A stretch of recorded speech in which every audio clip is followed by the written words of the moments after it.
Super Saravana stores. Minnambalam நேயர்களுக்கு வணக்கம்.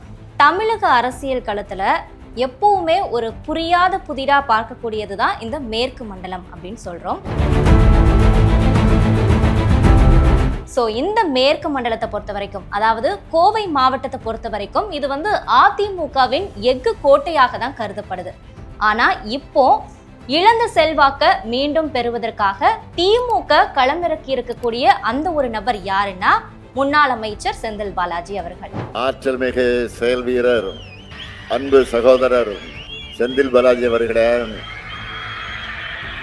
கரூர்ல நேத்து பிரச்சாரம் செய்த முதலமைச்சர் மு.க.ஸ்டாலின் என்ன சொல்லியிருக்காரு அப்படின்னா, கரூர்ல 100% வெற்றியை உறுதி செஞ்சிட்டதுனாலதான் செந்தில் பாலாஜிய கோவைக்கு அனுப்பியிருக்கேன். இதுக்கப்புறம் கரூரும் சரி கோவையும் சரி நம்முடைய வசம்தான் அப்படின்னு முதலமைச்சர் மு.க.ஸ்டாலின் சொல்லியிருக்காரு. செந்தில் பாலாஜி கரூர் தொகுதியில தன்னுடைய தம்பியான அசோக் குமாரை திமுக வேட்பாளரா களமிறக்கிறதுக்கு முயற்சி செஞ்சுட்டு இருக்காரு அப்படின்னு நம்ம ஏற்கனவே கடந்த ஆண்டு செப்டம்பர் 18ஆம் தேதி நம்முடைய மின்னம்பலத்துல சொல்லி இருந்தோம் இல்லையா? அந்த வகையில முதல்வர் ஸ்டாலின், உதயநிதி ஸ்டாலின் இவங்க 2 பேருக்கிட்டையுமே செந்தில் பாலாஜி அவர்கள் தன்னுடைய தம்பிக்காக சீட்டு கேட்டு வலியுறுத்தி இருந்தாரு. ஆனா அசோக் குமார் மீதும் வழக்கு இருக்கிறதுனால, அதாவது அமலாக்கத்துறை வழக்கு இருக்கிறதுனால அவருக்கு இந்த முறை சீட் வழங்கப்படல அப்படின்னு சொல்லப்படுது. இதை தொடர்ந்து செந்தில் பாலாஜியினுடைய நெருங்கிய உறவினரான ஆசி தியாகராஜன் அவர்கள் தான் இப்ப திமுக வேட்பாளரா கரூர்ல களமிறங்கி இருக்காரு. இந்த ஆசி தியாகராஜன் யாரு அப்படின்னு பார்த்தோம்னா, ஆசி தியாகராஜனை பற்றி கரூர் திமுகவினர்கிட்ட நாம விசாரிச்சப்போ செந்தில் பாலாஜியின் உறவினர் தான் ஆசி தியாகராஜன். நேரடியா அரசியல் களத்துக்கு வராதவர் தான் இவரு. ஆனா செந்தில் பாலாஜியினுடைய தேர்தல் வரவு செலவு கணக்குகள் எல்லாத்தையுமே முழுமையா கவனிச்சவர் தான் இந்த ஆசி தியாகராஜன். எல்லா கணக்குகளையுமே துல்லியமா செந்தில் பாலாஜி கிட்ட கொடுக்கக்கூடிய ஒரு நபர். அதனாலதான் தேர்தல்ல போட்டி போட அவருக்கு வாய்ப்பு வாங்கி கொடுத்திருக்கிறாரு செந்தில் பாலாஜி அப்படின்னு சொல்றாங்க. கோவையில ஜெயிச்சாலும் கூட ஏற்கனவே உச்சநீதிமன்றம் தடை விதிச்சிருக்கிறதுனால செந்தில் பாலாஜியால மீண்டும் அமைச்சராக முடியுமா அப்படின்ற சந்தேகமும் நிலவுது.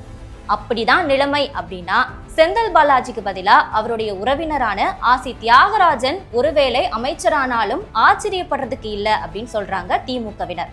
பொதுவா எந்த ஒரு அரசியல்வாதியும் தேர்தல் களத்துல அவங்க ஜெயிக்கிறதுக்கு ஏதுவான பாதுகாப்பான ஒரு தொகுதியை தான் தேர்வு செய்வாங்க.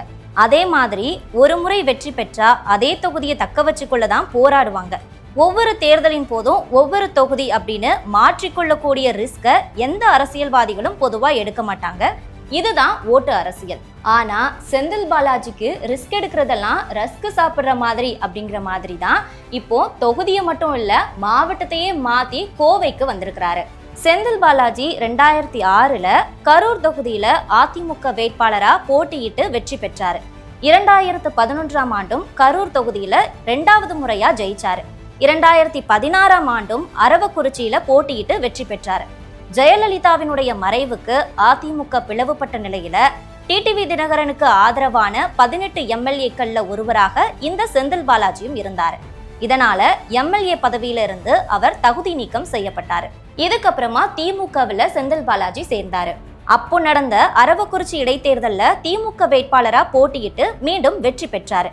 ஆனா 2021ல கரூர் தொகுதிக்கே மறுபடியும் வெற்றி பெற்று அமைச்சரும் ஆனாரு செந்தில் பாலாஜி. 3 தடவை கரூர் தொகுதியிலையும் 2 தடவை அரவக்குறிச்சி தொகுதியிலையும் போட்டியிட்ட செந்தில் பாலாஜிக்கு கரூர் தொகுதி தான் பாதுகாப்பான ஒரு தொகுதியாக இருந்தாலும் இப்ப திமுக தலைமையின் கட்டளைக்காக தற்போது கோவை மாவட்ட பொறுப்பாளராக கோவை தெற்கு தொகுதியில போட்டியிட இருக்கிறாரு. கட்சிகள் மாறி மாறி தொகுதிகள் மாறி அப்படின்னா கூட வெற்றியை மட்டும் அடிப்படையா கொண்டிருக்கக்கூடியவர் தான் இந்த செந்தில் பாலாஜி. இதுதான் அவருடைய ஆகப்பெரும் பலமாகவும் பார்க்கப்படுது. கோவை மாவட்டத்தை பொறுத்த வரைக்கும் திமுகவுக்கு எப்போதுமே ஒரு சறுக்கல் இருந்து கொண்டேதான் இருக்கு. 1996 அதிமுகவுக்கு எதிரான அலையின் போது திமுகவால 10 சட்டமன்ற தொகுதிகளை கைப்பற்ற முடிஞ்சது.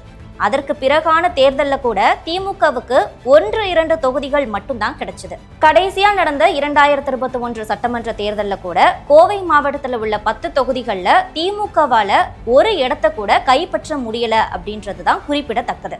இந்த சூழல்ல தான் செந்தில் பாலாஜியை கோவையின் பொறுப்பாளரா திமுக தலைமை நியமிச்சிருக்கு. அவருடைய வருகைக்கு அப்புறமா நடந்த நகர்ப்புற உள்ளாட்சி தேர்தலில் கூட திமுக அமோகமான வெற்றியை பெற்றது. அதுக்கப்புறமா 2024 மக்களவை தேர்தலிலும் கூட கோவையில திமுக சுமார் 1 லட்சத்துக்கும் அதிகமான வாக்குகள் வித்தியாசத்துல வெற்றி பெற்று அசத்துனது. நாடாளுமன்ற தேர்தலின் போது சிறையில இருந்தாலும் கூட செந்தில் பாலாஜியினுடைய ஆதிக்கம் அந்த தேர்தல்ல இருந்தது அப்படின்றதுதான் கள யதார்த்தமாக பார்க்கப்படுது. சிறைவாசம் சட்ட போராட்டங்களுக்கு அப்புறமா மீண்டும் அமைச்சராக பொறுப்பேற்று மீண்டும் நீதிமன்ற உத்தரவால தன்னுடைய பதவியை இழந்த செந்தில் பாலாஜிக்கு இது ஒரு கௌரவ போராட்டம் அப்படின்னே சொல்லலாம். செந்தில் பாலாஜி போட்டியிடக்கூடிய இந்த கோவை தெற்கு தொகுதி 2026 சட்டமன்ற தேர்தலின் ஒரு நட்சத்திர தொகுதி அப்படின்னு கூட சொல்லலாம். இங்க ஜாதி கணக்குகள், கடந்த கால வாக்கு வங்கி, புதிய வரவான தமிழக வெற்றி கழகத்தின் தாக்கம்னு பல காரணங்கள் வெற்றியை தீர்மானிக்க காத்திருக்கு.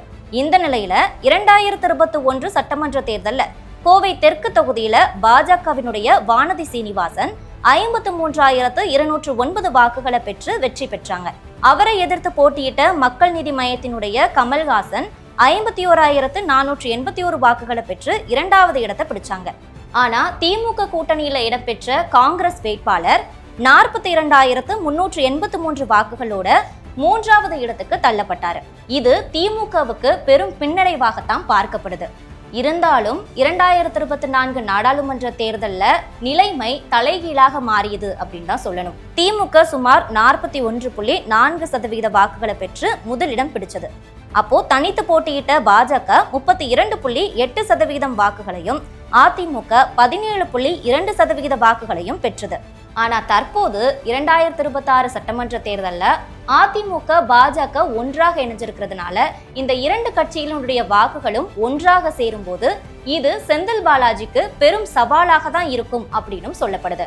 ஆனா கடந்த 2021 கமல்ஹாசன் பெற்ற வாக்குகள்ல பெரும் பகுதி இப்ப திமுகவுக்கு கிடைக்கும் அப்படின்னு தான் திமுகவினருடைய எதிர்பார்ப்பு இருக்கு. இப்ப அதிமுகவின் உள்ளூர் முகம் யாரு அப்படின்னு பார்த்தோம்னா அம்மன் அர்ஜுனன்.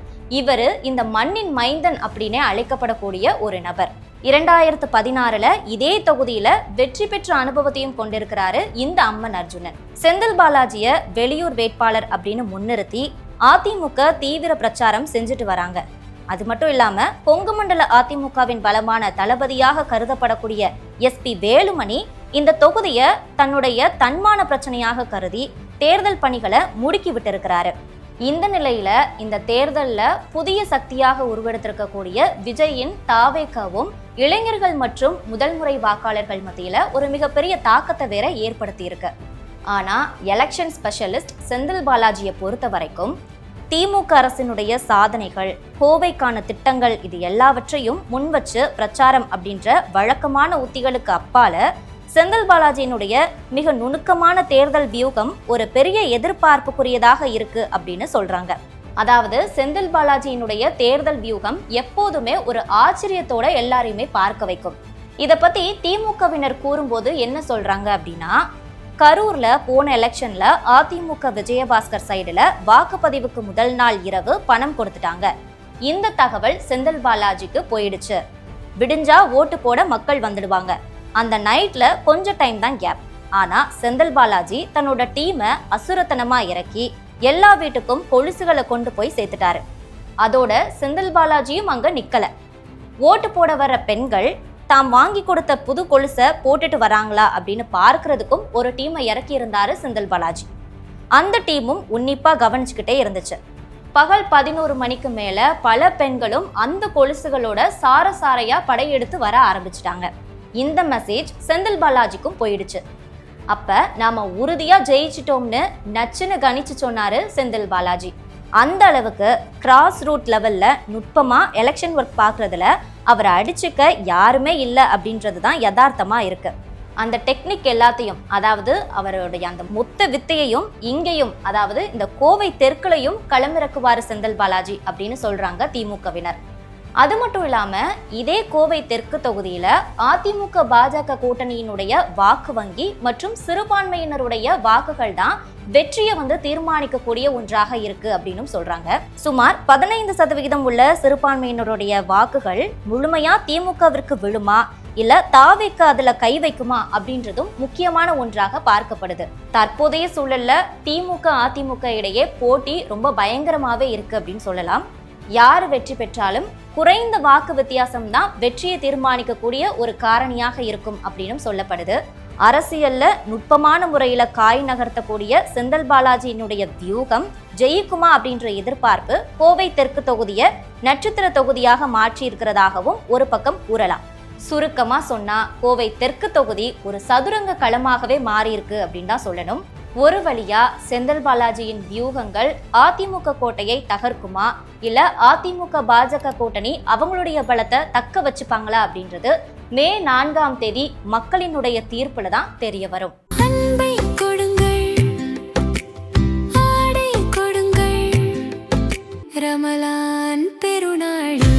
Super Saravana stores. மின்னம்பலம்.com தமிழின் முதல் மொபைல் பத்திரிகை.